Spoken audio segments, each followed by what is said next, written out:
نحمده ونصلي ونسلم على سيدنا ومولانا محمد رسوله النبي الكريم. یہ کھول کے ڈالو نا، کھولو اس کو، دونوں طرف ڈال دو. چلو سردی بھی نہیں لگے گی. وعلى آلہ الطیبین الطاہرین وصحبہ الکرام المتقین المخلصین ومن تبعہم بإحسان إلی یوم الدین وعلینا معہم اجمعین. اما بعد، اعوذ باللہ من الشیطان الرجیم. بسم اللہ الرحمن الرحیم.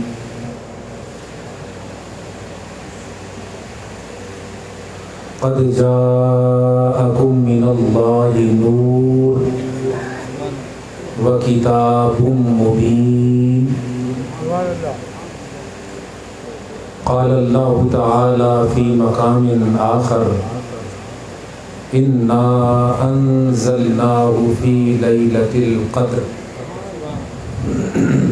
وما ادراک ما لیلۃ القدر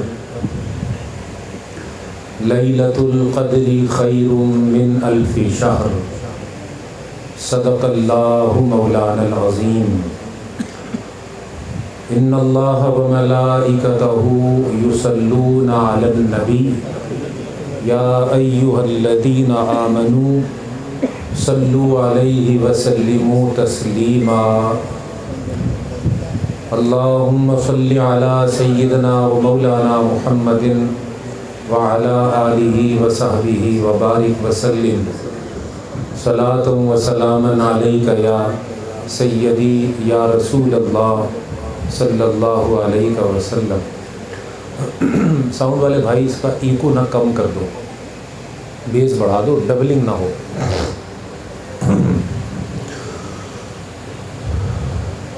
محترم و معزز میزبانان محفل،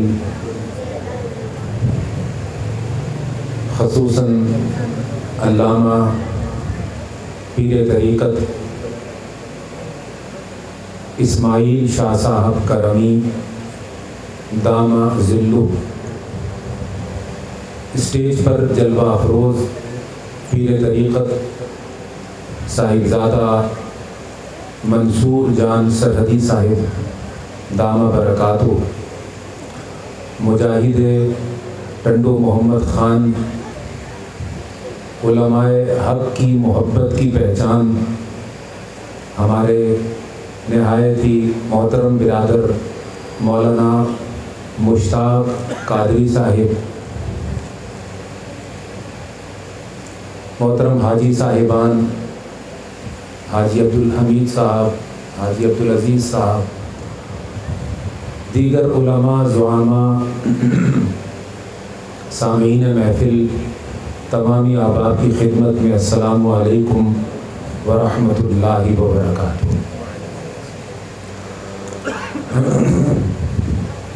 علامہ اقبال نے کہا ہے اور بہت خوبصورت کہا ہے. اس نے کہا کہ محمد سے وفا تو نے تو ہم تیرے ہیں، یہ جہاں چیز ہے کیا لوح و قلم تیرے ہیں. نگاہ عشق و مستی میں، نگاہ عشق و مستی میں وہی اول وہی آخر، وہی قرآن وہی فرقان، وہی یاسین وہی طٰہٰ. حضور کی نعت بیان کر رہا ہے اور کمال یہ ہے کہ اللہ کی حمد بھی ہو رہی ہے. تو خدا کی حمد یہ ہے کہ اس میں نعت نبی کا جلوہ ہو، اور نبی کی نعت یہ ہے کہ اس نعت میں حمد باری تعالیٰ کا عکس ہو. اس لیے کہ حمد و نعت یہ آپس میں الگ نہیں ہے. حمد و نعت آپس میں الگ نہیں ہے. تلاوت اور نبی کی نعت یہ آپس میں الگ نہیں ہیں. تو حمد پڑھی جائے تو وہ نعت کے خلاف نہ ہو، اور نعت رسول بیان کی جائے تو اس میں حمد الہی کا جلوہ ہو. یہی عقیدہ حق ہے، یہی مسلک حق اہل سنت و جماعت ہے. یہی بات ہے. اب جو بات کروں گا وہ زیادہ سمجھ میں آنی چاہیے. جب حمد اور نعت باہم مخالف نہیں ہیں تو اللہ کی عبادت اور محمد کی ولادت،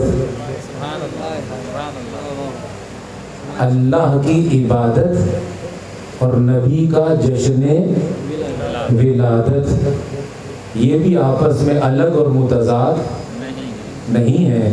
نبی کی ولادت کر کے اللہ کی عبادت کرتے ہیں، عبادت کر کے نبی کا جشن ولادت کرنے کی دعا کرتے ہیں. تو یہ باہم الگ اور علیحدہ نہیں ہے. اللہ کی عبادت سکھائی ہی نبی نے ہے، اور نبی کی ولادت کا جشن منایا ہے خدا نے. اس مسرت کا اظہار خدا نے کیا ہے، اس خوشی کا اظہار خدا نے کیا ہے. تو ولادت کرنا یہ سنت خدا ہے، اور عبادت کرنا یہ سنت مصطفیٰ ہے. آپ نہیں بھی بولیں گے تقریر ہوتی رہے گی. تو 1.5 گھنٹے والا مجھے چاہیے کہ ابھی تو 5 منٹ میں آپ کی یہ پوزیشن ہو رہی ہے. ضروری نہیں کہ ہر بات کو چلا کے کیا جائے تو مزہ آتا ہے. بات اگر مناسب ہے اور مدلل ہے تو زور لگانے کی ضرورت بولے نا نہیں ہوتی. بات درست ہونی چاہیے. زور بھی اللہ کا شکر ہے بہت ہے، اور مشتاق بھائی نے کھانا بھی ٹھیک ٹھاک کھلایا ہے. تو زور کی کوئی کمی نہیں. حاجی صاحب نے خدمت بہت اچھی کی. لیکن اہل سنت کو ایک مزاج بنانا ہوگا کہ ہمیں جذبات سے نکل کر دلائل کی دنیا میں آنا ہوگا، اور اپنے مسلک کو، عقیدے کو قرآن و سنت کی روشنی میں دنیا کے سامنے لانا ہوگا. اب میں حیدرآباد سے یہاں آپ کو کہانیاں سنانے تو نہیں آیا. میں حیدرآباد سے یہاں آپ کو قرآن سنت سنانے اور سمجھانے آیا ہوں. قرآن و سنت بیان کروں گا اور جذبات کا استعمال بھی کروں گا، لیکن عقل کے دائرے کے اندر. ایسے جذبات جو دائرۂ عقل سے باہر ہو جائیں وہ اہل سنت کے مسلک کی ترجمانی نہیں کر سکتے. ہم جوش میں آتے ہیں مگر ہوش میں رہتے ہیں. ہم جوش میں آتے ہیں مگر ہوش میں رہتے ہیں. ہم ہوش میں رہتے ہیں مگر بے جوش بھی نہیں ہوتے. جوش بھی ہوتا ہے. یہ اعتدال ہے، یہ توازن ہے، اور یہی اہل سنت کی نشانی ہے. وہ کہاں گئے ثنا خان جنہوں نے اپنی ثنا خانی کا آغاز شاہ عبداللطیف بھٹائی کے کلام سے کیا؟ وہ بہت زبردست آدمی ہے.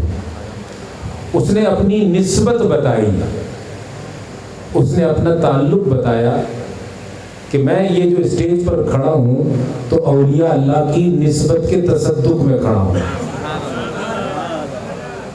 تو سندھ کی دھرتی کو فیضیاب کیا ہے اولیاء اللہ کے قدموں نے، اللہ کے ولیوں نے. کوئی دھرتی ایسی نہیں ہے جو اللہ کے ولیوں کے قدموں سے ویران رہی ہو، اللہ کے ولی وہاں نہ پہنچے ہوں. لیکن سندھ کی دھرتی کو ایک خاص امتیاز حاصل ہے.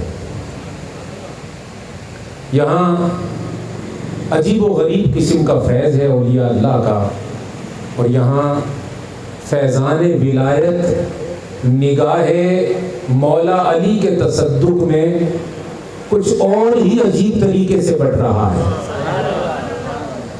کہیں شاہ عبداللطیف بھٹائی کا ہوش نظر آتا ہے، کہیں لال شہباز قلندر کا جوش نظر آتا ہے.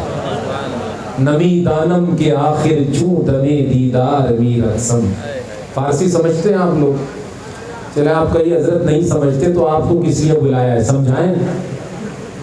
نمی دانم کے آخر چوں دمے دیدار می رقصم، مگر نازم بئی ذوقے کہ پیش یار می رقصم، مجھے خبر نہیں کہ یار کا دیدار ہوتا ہے تو رقص کیوں کرنے لگتا ہوں، لیکن اس بات پر میں ناز کرتا ہوں کسی اور کے سامنے نہیں، محبوب کو دیکھتا رہتا ہوں اور رقص کرتا رہتا ہوں۔ ان کو بھی لنگر کھلا کے محفل میں لایا کرو تو پھر آدمی کہے کہ کہہ دو سبحان اللہ، ابھی میں کس منہ سے کہوں، بیچارے بھوکے پیاسے بیٹھے ہیں، اچھا نہیں لگتا ان کو زحمت دینا، تو جیسے بیٹھے ہو بیٹھے رہو۔ اور میاں ہر بات پہ کہلوانا بھی اچھی بات نہیں ہوتی، ہاں خطیب چلتا نہیں ہے، سننے والے اس کو چلاتے ہیں۔ کسی اور کے سامنے نہیں رقص کرتا، میں تو محبوب کو دیکھتا ہوں، دیدار کرتا ہوں، رقص کرتا ہوں۔ میرے رقص پر اعتراض نہ کرو، اپنی بے نگاہی کا علاج کرو، اپنے نابینا پن کا علاج کرو کہ جو دیکھ لیتا ہے وہ رقص کرتا ہے، وہ جھومتا ہے، وہ لطف لیتا ہے۔ ہمیں دکھتا ہے تو رقص میں آتے ہیں، تمہیں بھی دکھے گا تم بھی آؤ گے۔ اس لیے ہم کہتے ہیں کہ میلاد کا انکار کرنے والوں تھوڑی دیر کے لیے ٹھہرو اور اس بات کا جواب دو کہ یہ ہم اپنے باپ دادا کا جشن تو نہیں کر رہے تھے، اللہ کے محبوب کا جشن کرتے ہیں اور ان کی آمد پر مسرت کا اظہار کرتے ہیں۔ وہ ہمارے بھی نبی ہیں، تمہارے بھی نبی ہیں، تو تم اس کا انکار کرتے ہو۔ ہم تمہیں بد دعا نہیں دیتے، ہم تمہیں بد دعا نہیں دیتے، میلاد کی محفل میں آ کر دعا دیتے ہیں کہ جو لطف ہمیں میلاد میں ملتا ہے اللہ کرے تمہیں بھی ملے تو تم بھی اگلے سال ہمارے ساتھ بیٹھے ہوگے۔ اب مرچیں لگانے کا دور گیا بھائی، اب یہ میڈیا کا دور ہے، اب یہ تانے بازی سے بات بنے گی نہیں کہ جلنے والوں کو جلائیں گے اور مرچی والوں کو مرچی لگائیں گے، یہ زمانہ اب چلا گیا۔ اب ضرورت اس بات کی ہے کہ سب کو بتا کر، سمجھا کر، پیار سے بلا کر کہو کہ جس رب کی عبادت کرتے ہیں وہ اللہ ہے۔ سمجھاؤ ان کو، میں تھوڑی اور کم کرو، ڈبلنگ کم کرو، جس رب کی عبادت کرتے ہیں وہ اللہ ہے، اس سے ملنا ہو تو نماز میں جاتے ہیں،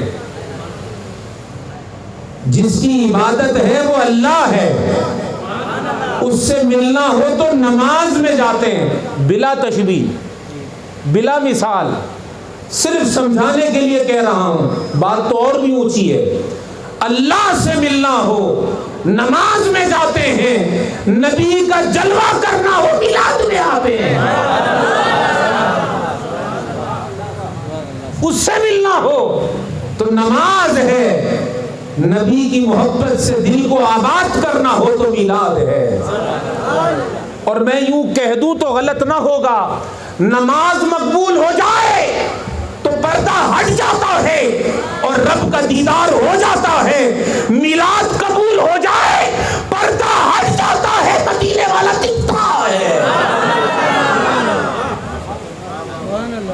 میلاد قبول ہو جائے تو پردہ ہٹ جاتا ہے اور مدینے والے کا چہرہ دکھتا ہے، اور پھر وہ دیکھ کر کہتا ہے وَمَا أَرْسَلْنَاكَ إِلَّا رَحْمَةً لِّلْعَالَمِينَ۔ رب نے یوں تو نہیں فرمایا تھا، سچ فرمایا تھا کہ پیارے ہم نے تو آپ کو بھیجا ہی نہیں ہے مگر رحمت سارے جہانوں کی۔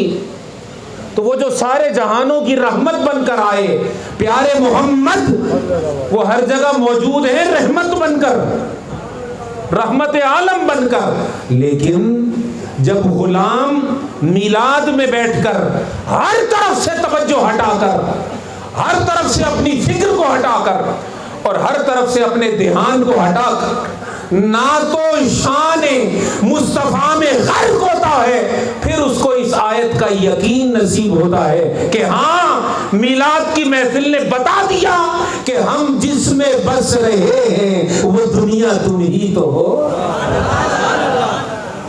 دیکھو میرا قرضہ تو ہے نہیں تم پر کہ جو تم واپس کرتے ہو ہلکی سی سبحان اللہ کہہ کر، نہیں سمجھ میں آ رہی تو نہ کہو، ہم کسی اور طرح سے بات کریں گے، لیکن اگر سبحان اللہ کہو تو اس کو مستی میں ڈوب کر کہو، اگرچہ مائک میں ارتھ بھی پورا آ رہا ہے، اور یہ اب تمہاری ضمانت پہ بول رہا ہوں کہ اگر اس سے ٹچ ہو گیا اور کرنٹ لگ گیا تو کچھ کا کچھ ہو جائے گا، اور اس کی ذمہ داری میرے پر نہیں ہوگی، کیونکہ بجلی ہے نا بھائی، اور جھٹکے تو آپ کو پتا ہے کہ جس کو بھی لگے تو پھر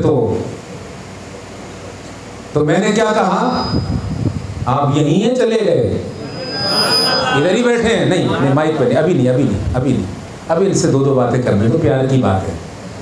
یہ عوام اہل سنت کا مزاج ہے، جب تک آپ ان کی ترلا منتے نہیں کرو گے وہ آتے نہیں ہیں، اور ہماری یہ نوکری ہے ترلے کرنا، منتے کرنا، مینو نچ کے یار مناون دے،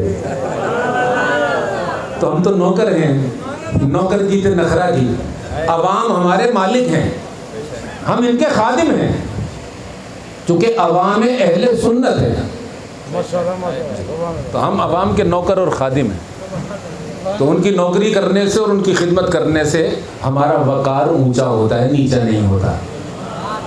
مخدومی محرومی سمجھ، مخدوم نہ بن، خادم بن، مخدومی محرومی سمجھیں، خدمت چڑے سیا توڑ تاں تو ہک تھی میں، مارا کھاویں تے مار نہ آویں، مار کھا لے مگر مار مت، مارا کھاویں تے مار نہ آویں، بڑ کھلیاں دا کھوڑ تاں تو ہک تھی میں۔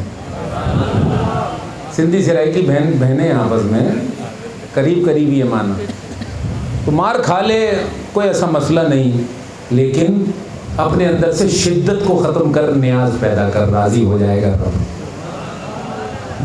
میلاد کی محفل جب ساری توجہ سرکار کی نعت کی طرف ہو جاتی ہے تو حضور کی قربت کا احساس ہوتا ہے، حضور کی سنگت کا احساس ہوتا ہے۔ اور سنیے گا بات، اللہ تبارک و تعالیٰ نے، بڑی خاص بات کرنے لگا ہوں، اللہ تبارک و تعالیٰ نے اپنی بندگی کرانے سے پہلے در محمد دکھایا ہے،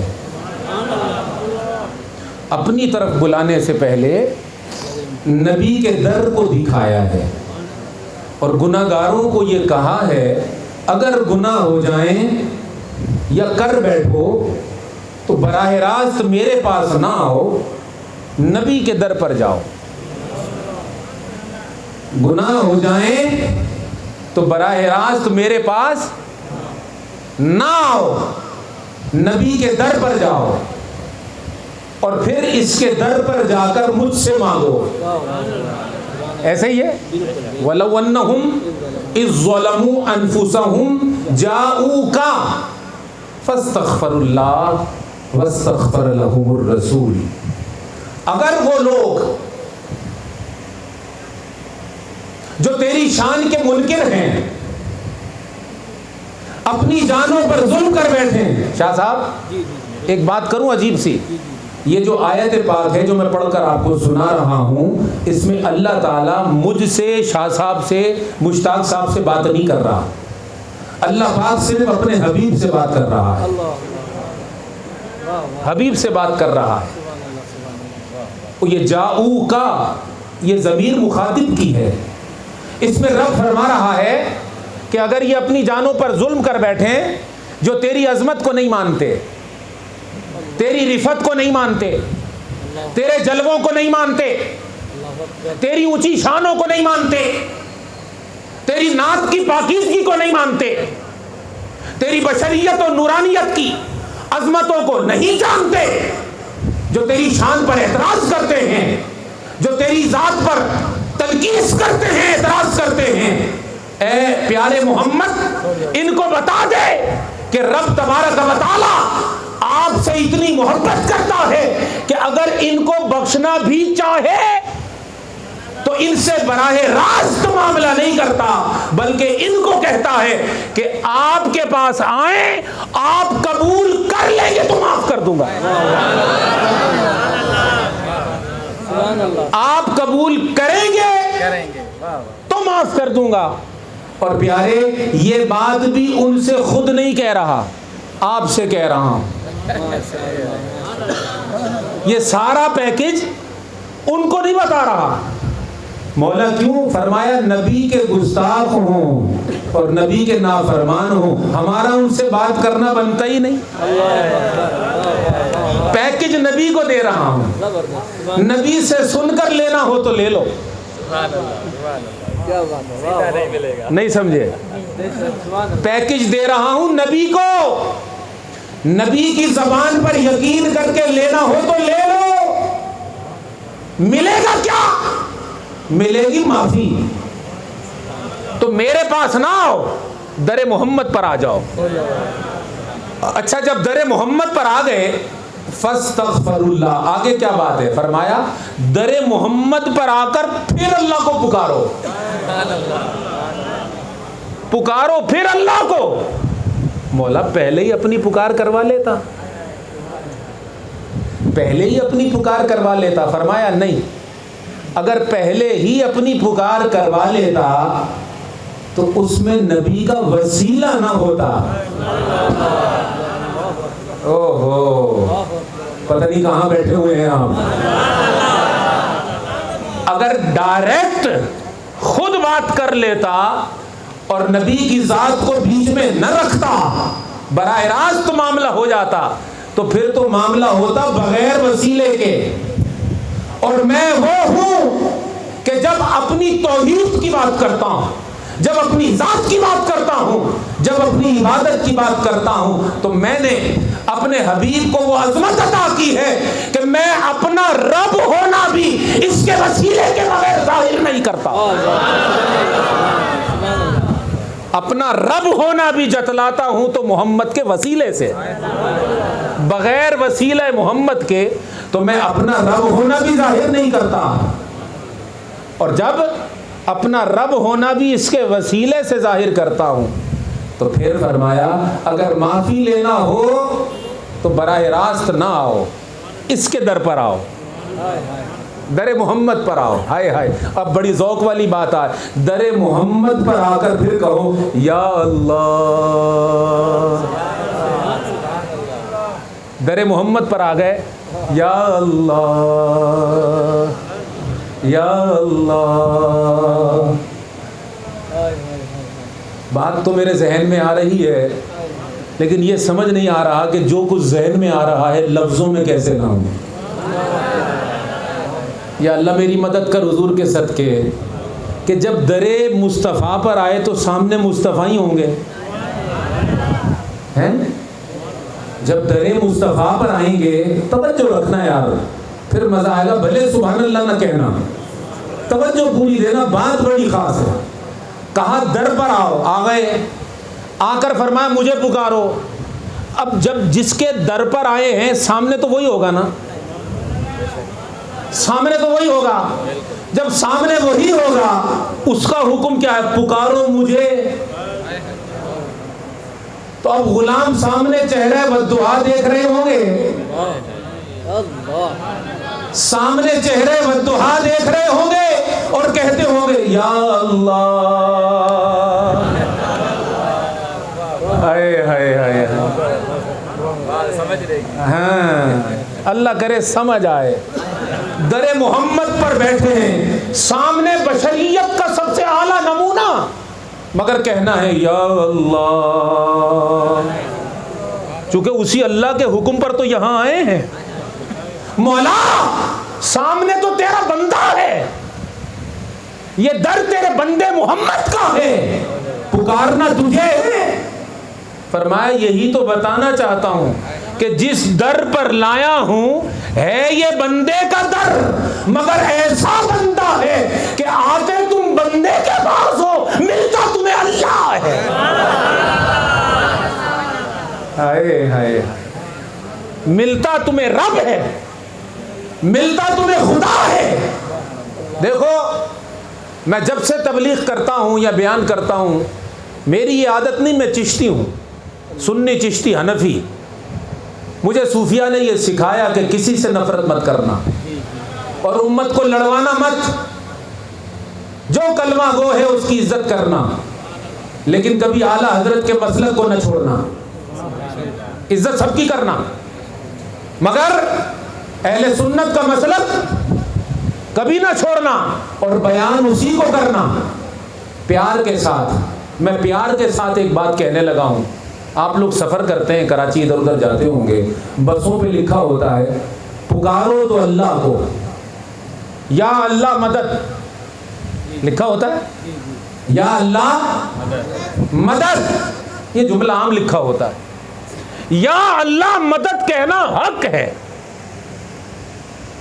یا اللہ مدد کہنا حق ہے، مگر جس اللہ کی تم مدد مانگ رہے ہو وہ اللہ تم سے سوال کرتا ہے کہ مجھ سے مدد تو مانگ رہے ہو، کیا میں نے اپنا محبوب میلاد کے مہینے میں پیدا فرما کر تمہاری مدد کر نہیں دی ہے؟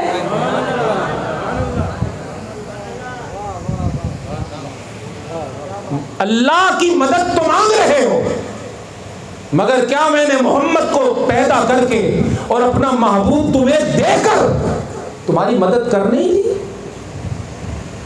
تو جب تم کہتے ہو یا اللہ مدد، تو اللہ کی قدرت سوال کرتی ہے کہ جس رسول کو دیا ہے پہلے، جو محبوب دیا ہے پہلے، اور جو جلوہ رسالت عطا کیا ہے پہلے، اے نادان پہلے اس سے مدد مانگ، پھر اللہ سے مانگ۔ یا اللہ مدد کی بنیاد یا رسول مدد میں ہے۔ صبح تک بھی سبحان اللہ کہو تو ختم نہ ہو، مگر تم نے لنگر ہی نہیں کھایا۔ تم بھی سچے ہم بھی سچے، لیکن کھلا کے بھیجیں گے یار، بے فکر رہو۔ اور معلوم نہیں کہ انتظام ہے بھی کہ نہیں۔ ہاں الحمدللہ، وہ پتہ چلے میرے سے بولے لاؤ اب دو، ہم نے تو صرف بیان رکھا تھا آپ کا۔ اللہ کے کی مدد کے نعرے کی بنیاد یا رسول مدد میں ہے۔ آپ کو بات سمجھ آ رہی ہے؟ تو جو لوگ یا رسول مدد کے انکاری ہیں، میری سمجھ میں نہیں آتا کہ انہیں براہ راست اللہ ملا کیسے؟ ہائے ہائے ہائے، انہیں اللہ ملا کب اور کہاں ملا؟ میاں تجھے اللہ نہیں، کسی خاص قسم کے مدرسے کا ملا مل گیا ہے۔ نہیں سمجھے؟ اس نے اصل میں کچھ اور ڈال دیا تیرے دماغ میں۔ یہ براہ راست کا جو کانسیپٹ ہے، جتنا حسین نظر آتا ہے اتنا ہی یہ تاریخ ہے۔ یہ بے وسیلہ کا جو کانسیپٹ ہے، یہ جتنا حسین نظر آتا یہ اتنا ہی تاریخ ہے۔ اور یا رسول مدد کا کانسیپٹ جتنا تمہیں عقل کے خلاف نظر آئے، بھلے نظر آئے، لیکن یاد رکھو حقیقت کے اور فطرت کے، شریعت کے قریب ہے۔ اس لیے کہ جب اس نے در محمد پر بلایا تھا، اس نے یہی تو کہہ کر بلایا تھا، اس لیے تو بلا رہا ہوں، یہ در غیر نہیں ہے۔ کاش یہ نقطہ آج آپ سمجھ جاؤ، در محمد در غیر اللہ نہیں ہے۔ در محمد غیر اللہ کا در نہیں ہے، در محمد غیر اللہ کا در نہیں ہے، در مصطفیٰ غیر خدا کا در نہیں ہے۔ اعلی حضرت نے کہا بخدا خدا کا یہی ہے در، بخدا خدا کا یہی ہے در، نہیں اور کوئی مفر مکر، جو وہاں سے ہو یہیں آ کے ہو، جو یہاں نہیں تو وہاں نہیں۔ خدا کی قسم اللہ کا در در مصطفیٰ ہے، اور جو تمہیں در مصطفیٰ پر نہیں ملتا وہ تمہیں در مولا پر بھی نہیں ملے گا۔ جو یہاں ملے گا بس وہی ملے گا۔ اور اس در پہ کون ملتا ہے؟ در مصطفیٰ پر ملتا ہے ابو بکر، واہ، در مصطفیٰ پر ملتا ہے فاروق اعظم، در مصطفیٰ پر ملتا ہے عثمان غنی، ارے در مصطفیٰ پر ملتا ہے مولا علی۔ محمد مصطفیٰ صلی اللہ علیہ وسلم یہ در خدا ہیں، جلوہ خدا ہیں، اور یہ جو صحابہ کرام ہیں ہے یہ خوشبو مصطفیٰ ہیں، یہ خوشبو مصطفیٰ ہیں، یہ گلشن محمدی کی کلیاں ہیں، ان میں سے ہر ایک کی اپنی نرالی خوشبو ہے، ہر ایک کی اپنی مہک ہے۔ آج کل سوشل میڈیا کا زمانہ، ایک زمانہ تھا کہ نور بشر پہ لڑتے تھے لوگ، نور بشریت کے مسئلے تھے، حاضر و ناظر کے مسئلے تھے۔ ایک گھر میں چلے جاؤ، تقریر ہو رہی ہے کہ اللہ حاضر ہے، نبی نہیں۔ ان کی تبلیغ سنو تو وہ کیا کہا کرتے تھے، اللہ حاضر ہے اور کوئی حاضر نہیں ہے، اور اس میں وہ معاذ اللہ نبی علیہ السلام کی نفی کرتے تھے۔ اللہ دیکھتا ہے اور کوئی نہیں دیکھتا، نفی کرتے تھے، حضور کی شان کی نفی کرتے تھے اللہ کی بیان کر کے۔ سننے والی بات ہے، اللہ کی شان بیان کر کے نفی کرتے تھے حضور کی۔ اللہ زندہ ہے، نبی نہیں، یہی تھی دلیل؟ بولو نا یار، اللہ حی، اللہ قیوم، اللہ ناظر، اللہ حاضر، اللہ مددگار، یہ ساری شانیں اللہ کی بیان ہو رہی ہیں۔